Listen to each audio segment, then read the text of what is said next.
찬송가 219장 찬송하겠습니다.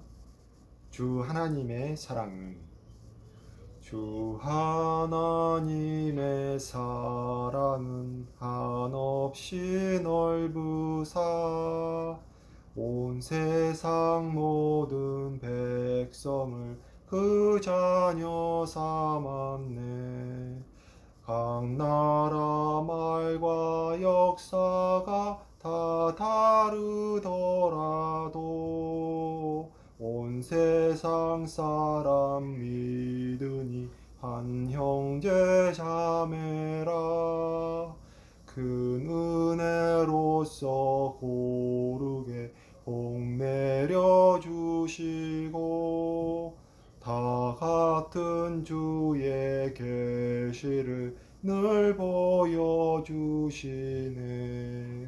하나워지신 하나님 다 같이 보시고 만 백성 서로 지체니 한 형제 자매라. 싸워서 받은 상처를 못낫게 하시고 그 교만함과 간사함 다 소멸하시네. 각 나라 서로 도우며 참 사랑으로써 주 하나님을 섬기니 한 형제 자매라. 그 평화로운 검은고 한 곡조 올리니 저 어지러운 소리들 혹 그쳐버리네. 큰 영광 보는 그날들 늘 기다리나니 그 나라 올라가서도 한 형제 자매라. 아멘. 오늘 하나님께서 주신 말씀은 사도행전 6장 1절에서 7절까지입니다. 사도행전 6장 1절에서 7절까지입니다. 제가 봉독하도록 하겠습니다. 그때에 제자가 더 많아졌는데 헬라파 유대인들이 자기의 과부들이 매일의 구제에 빠짐으로 히브리파 사람을 원망하니 12사도가 모든 제자를 불러 이르되 우리가 하나님의 말씀을 제쳐놓고 접대를 일삼는 것이 마땅하지 아니하니 형제들아 너희 가운데서 성령과 지혜가 충만하여 칭찬받는 사람 7을 택하라. 우리가 이 일을 그들에게 맡기고 우리는 오로지 기도하는 일과 말씀 사역에 힘쓰리라 하니 온 무리가 이 말을 기뻐하여 믿음과 성령이 충만한 사람 스데반과 또 빌립과 브로고노와 니가노르와 디몬과 바메나와 유대교회에 입교했던 안디옥 사람 니골라를 택하여 사도들 앞에 세우니 사도들이 기도하고 그들에게 안수하니라. 하나님의 말씀이 점점 왕성하여 예루살렘에 있는 제자의 수가 더 심히 많아지고 허다한 제사장의 무리도 이 도에 복종하니라. 아멘. 오늘 말씀은 교회 내의 말씀과 기도 사역의 중요성과 구제 사역과의 관계, 교회의 커짐과 직무의 분리에 따른 집사의 시작, 말씀의 흥황에 대하여 말씀하고 있습니다. 본문 1, 2절에서는 헬라파 유대인들이 구제에서 차별받는 것에 대하여 히브리파 사람들을 원망하고 이 일을 계기로 12사도가 모든 제자들과 함께 말씀 사역의 중요성에 대하여 결론내는 과정이 나옵니다. 3, 4절에서는 그 결과로 구제 사역을 위하여 7 집사를 세우고 사도들은 말씀 사역과 기도 사역에만 전념하자고 하는 결론이 나옵니다. 5, 6절에서는 믿음과 성령이 충만하여 칭찬받는 최초의 7집사를 택하여 그들에게 기도 후 안수하여 세우는 과정이 나옵니다. 7절에서는 그 결과 하나님의 말씀이 점점 왕성하여 제자의 수가 심히 많아지고 허다한 제사장의 무리도 이 도에 복종하게 되는 결과에 대해서 나옵니다. 먼저 당시의 상황을 간단히 살펴보겠습니다. 예루살렘의 초대 교회에는 헬라파 유대인과 히브리파 유대인이 섞여 있었습니다. 헬라파 유대인은 디아스포라로 흩어져 살면서 헬라어와 헬라 문화의 영향 아래 살다가 다시 돌아온 사람들이었고, 히브리파 유대인은 원래부터 예루살렘에 살면서 히브리어와 히브리 문화 속에 계속 있던 사람들이었습니다. 이들은 뿌리는 유대인으로 같았으나 문화와 언어, 성장 배경 등의 영향으로 서로 이질적인 요소가 많았고, 그리스도를 신앙으로 받아들인 후에도 인간적 문화적으로 갈등의 요소들이 많았던 것 같습니다. 그러한 갈등적 요소들이 교회 내에서 과부들을 구제하는 모양에 있어서도 일부 차별적인 요인으로 나타났던 것 같습니다. 이에 자신의 과부들이 구제에서 빠지는 차별적인 대우를 받은 헬라파 유대인들은 히브리파 유대인들을 원망하게 되고 12사도가 모든 제자들을 불러 모아서 논의해야 할 정도로 교회 내에 큰 문제가 되었던 것 같습니다. 교회에 시작하는 시기이므로 직무가 정립되지 않은 초대교회의 초창기에는 사도들의 직무가 예수 그리스도의 가르침에 따른 말씀과 기도, 구제 등의 모든 일들에 미치었던 것 같습니다.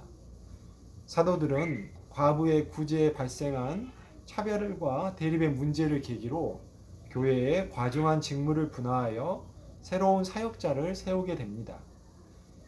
이 사건을 집사를 최초로 세운 사건으로 볼 수 있을 것 같습니다. 그 전에는 말씀과 기도, 구제 등 모든 교회의 직무를 사도들이 관장하여 모두 해온 것으로 보이나 이 사건으로 구제를 7집사를 세워서 맡기기로 한 것입니다. 사도들은 말씀과 기도를 집사에게 맡기고 구제를 자신들이 맡지 않았습니다.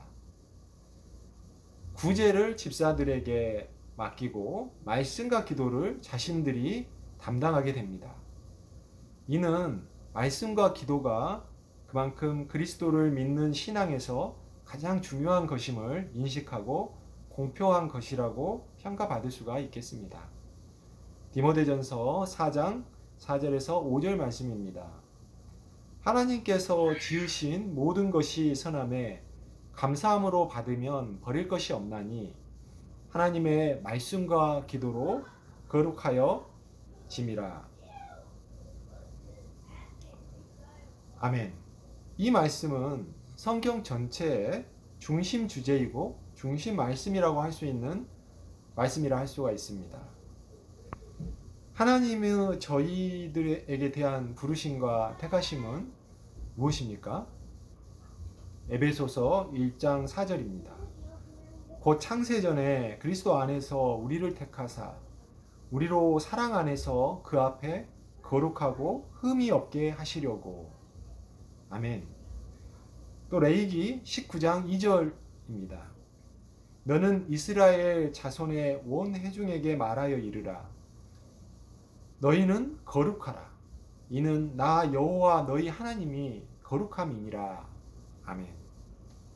오늘 인용한 말씀 외에도 성경에 거룩함과 의로움이 하나님의 부르심과 택하심의 궁극임을 알려주시는 말씀들은 매우 많습니다. 천국과 영생의 구원도 결국 거룩함과 의로움을 어떻게 섭리하실 것인지에 대한 하나님의 구속사와 같은 주제입니다. 성경 전체의 주제는 하나님의 관점에서는 인간에게 거룩함과 의로움을 어떻게 부여하여 구원의 은혜를 베풀 것인지이고, 인간의 관점에서는 하나님께서 정하신 거룩함과 의로움을 어떻게 추구할 것인지의 문제입니다.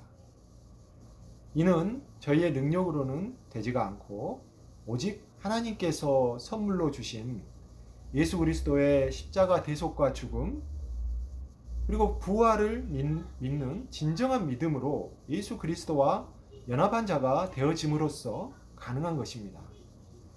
그런데 이러한 거룩함으로 나아가기 위한 순례의 길이 바로 말씀과 기도로 가능한 것입니다. 그런데 이러한 거룩함으로, 그러니 사도들이 하나님의 부르심의 뜻을 이루기 위하여 가장 먼저 선택해서 집중하여야 할 일은 바로 기도하고 말씀을 전하는 사역이었던 것이죠. 그러면 말씀과 기도 사역만 중요하고 구제 사역은 중요하지 않다는 말씀일까요? 사실 구제 사역은 말씀과 기도의 실천적인 적용적인 측면일 것 같습니다. 이것은 별개가 아니라 그림자나 동전의 양면과 같은 것이겠죠. 우리가 믿음과 순종, 그 행함을 다른 것으로 보는 것이 아니라 반드시 일치되거나 선후행의 관계는 좀 다를지라도 함께 할 수밖에 없는 관계라고 보는 것과 유사한 원리입니다. 본문 3절에서는 일곱 집사를 택하는 기준으로 성령과 지혜가 충만하며 칭찬받는 사람을 말합니다. 성령 하나님의 영이 충만한 사람을 택하라는 것은 구제 사역 역시 성령 하나님의 사역이므로 동일하게 중요한 사역임을 말합니다. 그렇게 택함받은 최초의 일곱 집사를 학자들은 모두 헬라파 유대인들이었다고 말합니다. 이 점은 헬라파 유대인들의 히브리파 유대인들에 대한 원망에서 시작한 사건을 하나님께서 어떻게 마무리 지어 가시는지 그 지혜와 경륜을 엿볼 수 있는 대목입니다. 히브리파 유대인들이 주도권을 잡고 구제에 있어 헬라파 유대인들이 차별받는다고 느껴서 원망한 사건에서 이 문제가 시작되었습니다. 그런데 히브리파 유대인들이 구제 사역을 담당할 집사들로 선택되었다면 교회가 어떻게 되었을까요? 또 히브리파 유대인 중에는 성령과 지혜가 충만하며 칭찬받는 사람이 없었을까요? 그렇게 보이지는 않습니다. 하나님께서 교회를 이루어 가시고 이끌어 가시는 섭리와 지혜는 어떻습니까? 원망을 한 사람들인 헬라파 유대인들을 인간적인 또 율법적인 관점에서 보면 어떻습니까? 범사에 감사하지 못하고 작은 차별을 가지고 예수님의 교회의 한 몸이자 지체인 성도들을 원망하고 교회를 분열에 빠뜨림을 이유로 정죄하고 더욱 고립시키거나 배관시하거나 심하면 출교시키거나 하지 않았을까요? 그러나 하나님의 지혜는 어떻습니까? 어찌 보면 문제를 제기한 측을 중요한 직무에 보임하여 그 원망을 누그러뜨리고 신앙과 교회를 떠나지 않고 더욱 하나 되게 만드는 그런 결과를 만드는 것이었습니다. 이는 하나님의 섭리가 없는 세상 사람들의 집합체에서는 사실상 불가능한 방식이고 경륜입니다. 부와 힘이 있는 자가 모든 것을 차지하고 가난하고 약한 자는 더욱 소외되고 추락하게 되는 것이 통치자들과 권세들과 하늘의 악한 영들이 지배하는 세상의 악한 방식이죠. 그런데 하나님의 경륜은 달랐던 것입니다. 특히 첫 번째로 거론된 스데반은 말씀 전도자로까지 쓰셔서 순교의 거룩한 열매로 사용을 하시고, 두 번째로 거론된 빌립도 아프리카 내시를 전도하여 아프리카 전도의 발판으로 삼으시고, 전승에 의하면 순교의 열매까지로 사용하신 것이었습니다. 물론 마지막에 언급된 니골라는 요한계시록에서 예수님께서 경고하신 니골라당이라는 이단의 창시자로 보는 견해도 있기는 하므로 일곱 집사를 만드신 하나님의 방식 자체에 대한 우상화적 결론을 도출하는 것은 또한 경계해야 할 일이기도 할 것입니다. 이러한 성령 하나님의 경륜에 의하여 택하여진 일곱 집사들에 대하여 사도들은 기도하고 안수합니다. 안수에 대하여 약간의 견해 차이가 있을 수는 있으나 하나님의 뜻을 종으로서 행하는 집사로 임지감에 있어서 기도하는 것은 매우 중요하다고 할 것입니다. 집사를 세울 때 하는 기도는 세워지는 집사들의 구제 사역이 하나님의 섭리와 권위 아래 행하여지는 것이며 집사 개인의 의견이 개입할 여지를 없애며 모든 일을 하나님께서 주관하신다는 점에 대한 탄원과 확인과 각오의 의미였다고 볼 수 있을 것입니다. 이러한 모든 과정의 결과는 어떻게 되었나요? 본문 7절에서 하나님의 말씀이 점점 왕성하여 제자의 수가 심히 많아지고 허다한 제사장의 무리도 복음의 도에 복종하게 됩니다. 말씀이 왕성하여진다는 문장은 사도행전의 중간중간에 나오는 중심 문장이라고 할 수가 있습니다. 말씀이 왕성하여진다는 의미는 하나님의 복음이 더욱 커지고 영향력이 강하여졌다는 의미입니다. 이는 장소적, 시간적, 숫자적, 영적인 부흥을 의미한다고 할 수 있습니다. 그 원인을 여러 가지로 생각해 볼 수 있겠지만 오늘 본문의 사건에서는 일단 말씀과 기도 사역과 구제 사역의 직무 분리해서 볼 수 있습니다. 이를 오늘날에도 사역의 직무 분리의 원리로 삼는 것은 일반적인 견해인 듯 보이기도 합니다. 그래서 사역의 핵심을 말씀과 기도 사역에서 찾는 경향을 좀 볼 수 있습니다. 그런데 그것이 꼭 아주 일관화해야 할 일인지는 좀 의문이 들기도 합니다. 사도들도 처음에는 말씀과 기도, 구제 사역을 모두 감당하지 않았나요? 즉, 여건과 상황이 되면 사역자가 구제의 부분까지 감당할 수도 있을 것이겠지요. 교회의 여건에 따라서 결정해야 할 문제가 아닐까 합니다. 사역을 회피하는 수단으로 말씀이 악용되어서도 안 될 부분이겠으며 사역을 독차지하고 또 권력을 남용할 수단으로 말씀이 악용되어서도 안 될 것 같습니다. 오직 상황과 여건 하에서 기도하여 성령 하나님께서 주시는 지혜와 경륜대로 교회의 사역이 감당되고 행하여져야 할 것 같습니다. 모든 것이 말씀과 기도 가운데 예수님이 교회의 머리 되시고 성령 하나님이 주관하시는 가운데에서만이 말씀이 점점 왕성하여지고 십자가와 부활의 도에 복종하는 무리가 늘어날 것입니다. 예수님의 교회가 성령 하나님께서 주시는 지혜와 섭리대로 각 지체가 합력하여 선을 이루어 나가서 말씀이 왕성하고 복음이 부흥되는 역사가 있기를 주님의 이름으로 축원합니다. 기도하겠습니다. 사랑하는 주님, 오늘 말씀을 통해서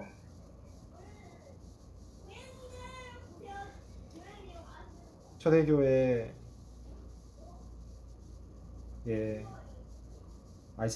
말씀과 기도 사역과 구제 사역이 분리되고 그리고 말씀과 기도의 중요성이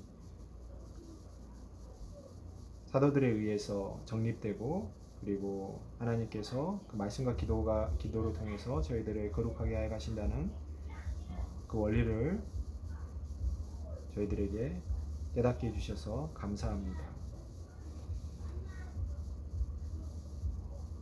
그리고 그러나 구제 사역 또한 하나님께서 중요하지 않게 생각하시는 것이 아니고 그 실천적 적용적인 측면으로서 말씀과 기도가 함께 협력해서 서로 아우러져 가야 되는 것임을 저희들이 또한 알게 해주셨습니다.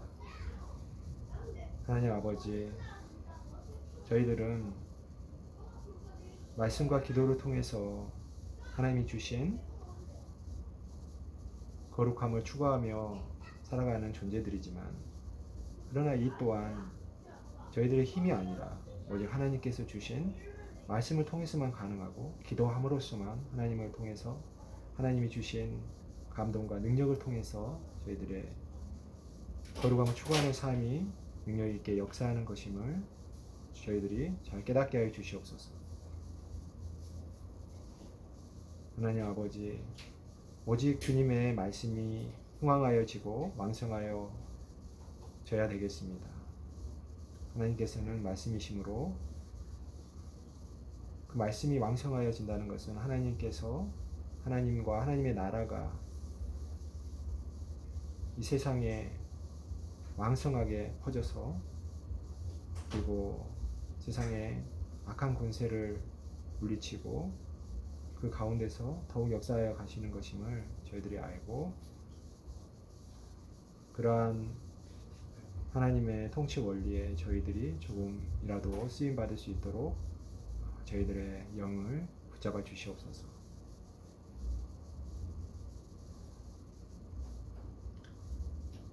오늘 주신 말씀대로 저희들이 교회에서 섬기고, 그리고 또 사역하는 종으로서 쓰임 받을 수 있도록 저희를 붙잡아 주시기를, 저희를 위해서 죽기까지 피 흘리시고, 그리고 부활하셔서 지금도 저희를 안타까운 눈으로 항상 바라보시며 문두드리고 계시는 예수 그리스도의 이름으로 간절히 기도드렸습니다. 아멘.